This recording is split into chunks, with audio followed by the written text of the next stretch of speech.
दुनिया भर में 20 से 80 साल तक की उम्र के लोगों में से हर 10 में से एक आदमी को डायबिटीज है। इन डायबिटीज के केसेस में से 98% of the cases type 2 diabetes के। Diabetes is affecting more and more. Type 2 diabetes. Type 2 diabetes. 30 million Americans are living with diabetes. या non insulin dependent diabetes mellitus के हैं। डायबिटीज की diagnosis कई लोगों के लिए काफी हार्ट ब्रेकिंग होती है। काफी लोग डायबिटीज का ट्रीटमेंट नहीं लेना चाहते बिकॉज ट्रीटमेंट लाइफ लॉन्ग चलेगा। पर क्या डायबिटीज को रिवर्स किया जा सकता है? क्या कभी डायबिटीज में ट्रीटमेंट की रिक्वायरमेंट खत्म हो सकती है? जानेंगे इस वीडियो में।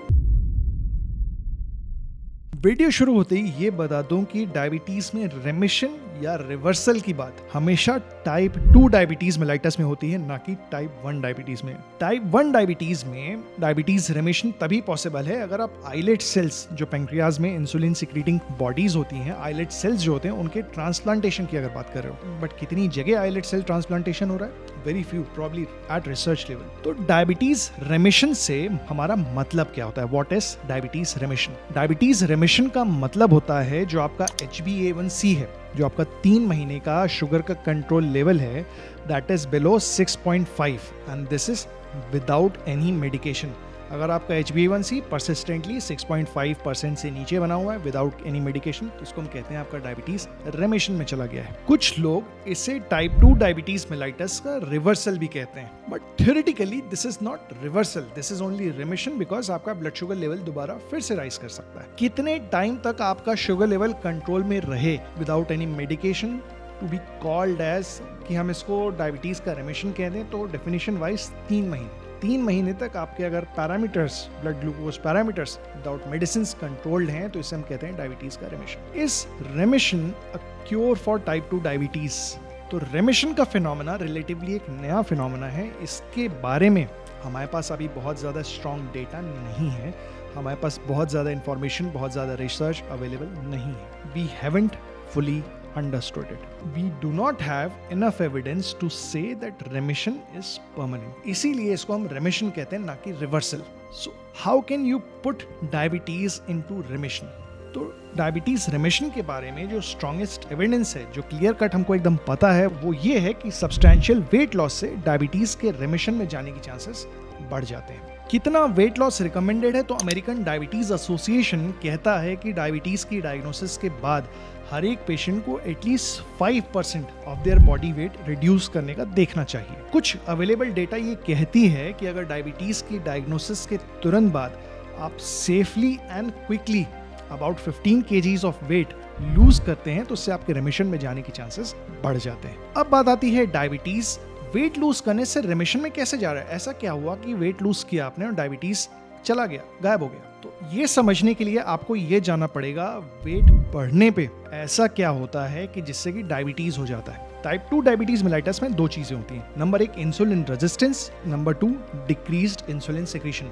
यानी कि एक तो इंसुलिन काम कम कर पा रहा है और दूसरा इंसुलिन बन भी कम रहा है। पहले अंडा आया या पहले मुर्गी आई, ये उतना ही कंट्रोवर्शियल है कि इनमें से पहली चीज कौन सी पेशेंट को परेशान करती है। मोटा कॉन्सेप्ट समझने की कोशिश करते हैं। जब भी हमारा वेट हायर साइड पे होता है, जब भी हम ज्यादा वेट पुट ऑन करते हैं, इंसुलिन रेजिस्टेंस सेट इन होता है, इंसुलिन रेजिस्टेंस के चांसेस बढ़ जाते हैं। इस इंसुलिन रेजिस्टेंस को कंपनसेट करने के लिए बॉडी क्या करती है? ज्यादा अमाउंट में इंसुलिन का प्रोडक्शन स्टार्ट करती है। इससे क्या होता है? फास्टिंग इंसुलिन लेवल्स ऐसे पेशेंट्स में बढ़े हुए दिखाई देते हैं। मैं मोटा कॉन्सेप्ट बताने की कोशिश कर रहा हूँ। कुछ टाइम में जो बीटा सेल्स हमारे पैंक्रियाज के होते हैं, दे गेट एग्जॉस्टेड। ज्यादा इंसुलिन प्रोड्यूस करते करते वो थक जाते हैं एंड अल्टीमेटली उनका नंबर डिक्लाइन करने लगता है। Here comes the second part of diabetes, that is insulin secretory defect. Insulin की डेफिशिएंसी भी होने लगती है। हमने वेट लॉस करके क्या अटेन किया? हमने वेट लॉस करके ये कोशिश की कि इंसुलिन रेजिस्टेंस मिनिमाइज हो जाए, वो कम से कम हो, जिसकी वजह से फास्टिंग इंसुलिन लेवल्स कंट्रोल्ड रहें और बीटा सेल्स को इतना ज्यादा मेहनत का काम, एक्स्ट्रा इंसुलिन प्रोडक्शन का काम ना करना पड़े, जिससे उनका लेवल समय के साथ फॉल ना कर जाए। इसमें हम कर क्या रहे हैं? इसमें हम दोनों ही पैथोफिजियोलॉजिक फिनोमेना जो डायबिटीज में है अंडरलाइन, इंसुलिन रेजिस्टेंस और decreased insulin production, we are taking care of both the phenomena by losing some weight. क्या वेट लॉस का डायबिटीज में और बेनिफिट होता है? तो बिल्कुल होता है। न सिर्फ वेट लॉस से हम डायबिटीज के रेमिशन में जाने के चांसेस बढ़ा देते हैं, इससे हमारा ब्लड प्रेशर का कंट्रोल इंप्रूव होता है, कोलेस्ट्रॉल का कंट्रोल इंप्रूव होता है, हार्ट डिजीज होने के चांसेस कम होते हैं, ब्लड प्रेशर और कोलेस्ट्रॉल की दवाओं की डोज कम होती है। क्या डायबिटीज मेलाइटस के सारे पेशेंट्स रेमिशन में जा सकते हैं? So we don't know that yet. Diabetes का रेमिशन एक रिलेटिवली नया फिनोमेना है, इसके बारे में हमें बहुत ज्यादा जानकारी अभी नहीं है। हम लोग अभी भी डेटा इंफॉर्मेशन गैदर कर रहे हैं, studies are going on, but हाँ ये है कि remission is more likely as soon as you lose significant amount of weight. क्या डायबिटीज का रेमिशन में जाना फ्यूचर कॉम्प्लिकेशंस को प्रिवेंट करता है? बिल्कुल करता है। डायबिटीज के रेमिशन में जाने से कई सारे फायदे होते हैं। नंबर 1, परसिस्टेंटली कंट्रोल्ड HbA1c से पाया गया है कि हार्ट डिजीज होने के चांसेस, डायबिटीज के बाकी कॉम्प्लिकेशन होने के चांसेस समय के साथ कम होते हैं। ऐसे लोगों में डायबिटिक्स के कंपैरिजन में कोलेस्ट्रॉल प्रोफाइल यूजुअली बेटर रहती है, ब्लड प्रेशर का कंट्रोल भी बेटर पाया जाता है। क्या डायबिटीज का रेमिशन परमानेंट है? So we don't know that yet. ऐसा देखा गया है, बहुत सारे पेशेंट्स जो रेमिशन में गए वो सालों तक रेमिशन में रहे, but point to be noted here is जब तक आप फिट हैं, till you are not putting on weight, chances हैं कि आप रेमिशन में रहोगे।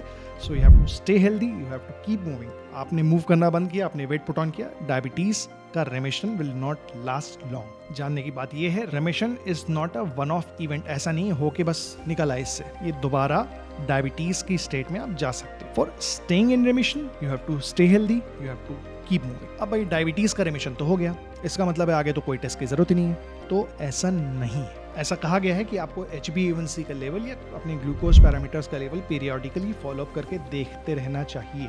कितना फ्रीक्वेंटली हमें HbA1c को मॉनिटर करने की जरूरत है? HbA1c रफली हमें 2 से 3 महीने का शुगर का कंट्रोल बता देता है।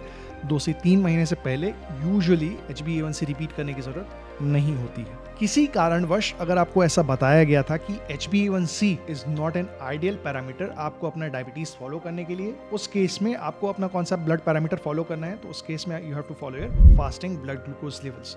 अगर आपके fasting blood glucose levels are persistently below 126 milligrams per deciliter for a period of 3 months without any intervention, this is diabetes remission. Alternatively, अगर आप continuous glucose monitoring यूज करते हैं अपने डायबिटीज को फॉलो करने के लिए, उससे निकल के आने वाला estimated HbA1c का लेवल अगर 6.5% से कम है persistently for 3 months, then this implies कि डायबिटीज आपका रेमिशन में है। Subsequent टेस्टिंग हम HbA1c की या और पैरामीटर्स की कब करें? एक बार जब रेमिशन डिक्लेयर कर दिया गया।